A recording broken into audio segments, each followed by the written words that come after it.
Magandang araw mga kasama. Ito po yung 16 meters. Doon po sa kabilang kalsada, sa kabila po doon. Siguro mga 50 meters po ang layo sa komentadong kalsada. Tapos bahayan po. Puntahan po namin yun. Yan po yun. Yan po yan, yung yugan na yan. Yan, tsaka dito. Ganyan. Tapos kasama po yung masukan na yun.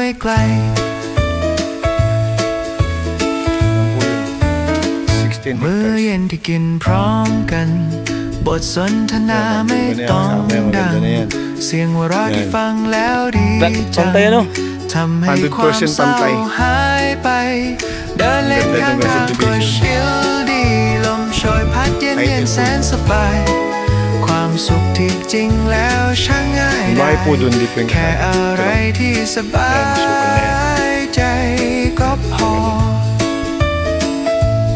Dahil po sa train ng Niyog. Pupuntahan po natin ang loob. Wait nyo lang po. Ayun po yung motor namin. Ayan. Papunta po kami doon. Ito kasama to. Ito kasama. Yan ang boundary. Yan po ang boundary. Yan daw po. Diyan kami pumasok sa motor. Siguro nagmotor kami muna sa kalsada. Siguro mga 3 minuto. Para kalsada. Pero doon po daw may makukuha ng right of way sa tabi ng malapit sa may kalsadang simento. Ayan.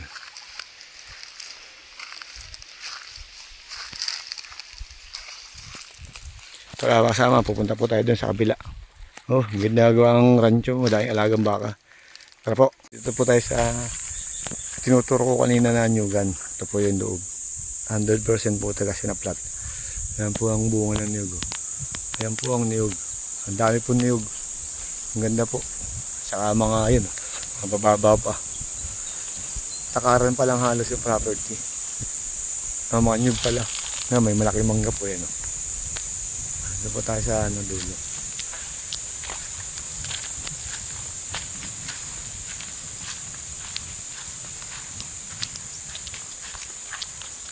Napaganda naman ang pwesto nito. Malapit pa sa bahayan.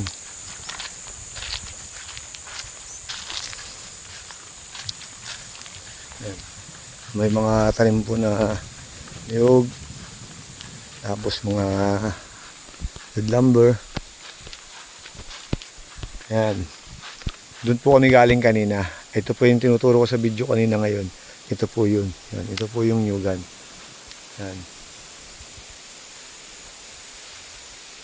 Ito po ay dado pala yan. Pero ngayon po ay wala dahil nagtaginit.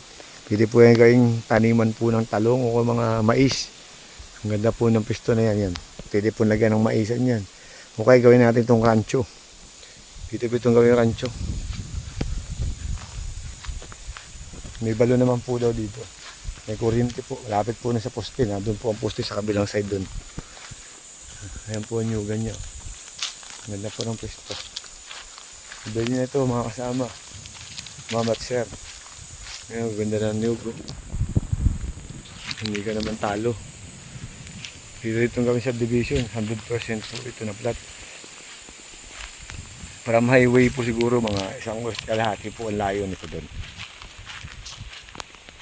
Ang dami pati niyang mangga. Saan niyog. Ang dami niyog, ganda no? Ganda ng bunga ng niyog. Ayan o. Bunga ng niyog yun o.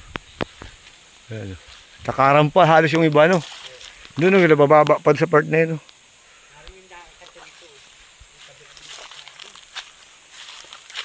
Ayan na.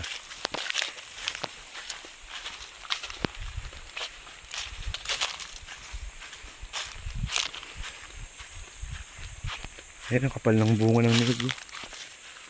Title to ano?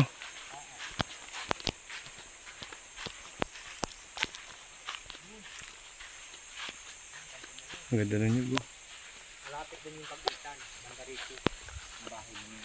Ayun yung kalsada ano? O, kasala niyo yun. Ayan. Ito hindi nakasali. Aling kasali pa ito. Yun yung nyug na yun, hindi na. Hindi na yun. Hindi Hindi ko na. lang. Ayan. Itong pala yan ito kasali. Para kasali pa yan. Ah, pag ganun pala to. Kung gamit ito ay. Pakodrado ang lupa. Taba. Duwang ito. May school doon eh, di ba? May school nga ba yun? Yan. Ayun po yung kalsada ng semento. Yung sa kabila po niyan. Yung makakabili man daw po ng retopoy, malin sa dalawang kung saan pili na. Kasama yan. Yung kanto nga yan.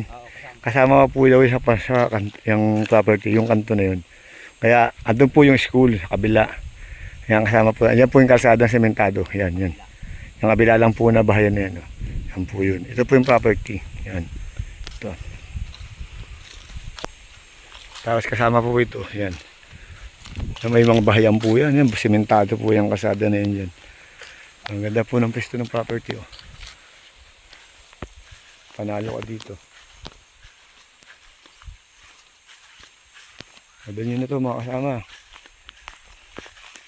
From highway po siguro may 1 oras kalahati. Ayan. Ang ganda ng niyog yan. Ayun, ang ganda po ang property ha. Yan, pag ganun. Yan.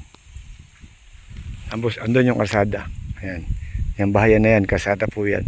Tapos may kuryente po dyan. May school po doon sa part doon. May school ng... High school ba yun? Elementary? Parang doon po, school o ng high school yun. Sa elementary. Yan po yung kuryente oh. Yan, kuryente po yan. Yan. Tapos dagat doon sa kabila no? Dagat din yun, kaya lang malayo po ito sa dagat. Dagat po doon yung kabila doon.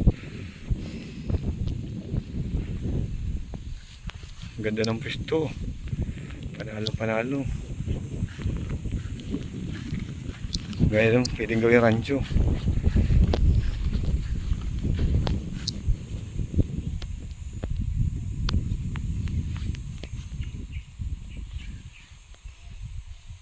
Mabili nyo na mga kasama. PM lang po sa akin.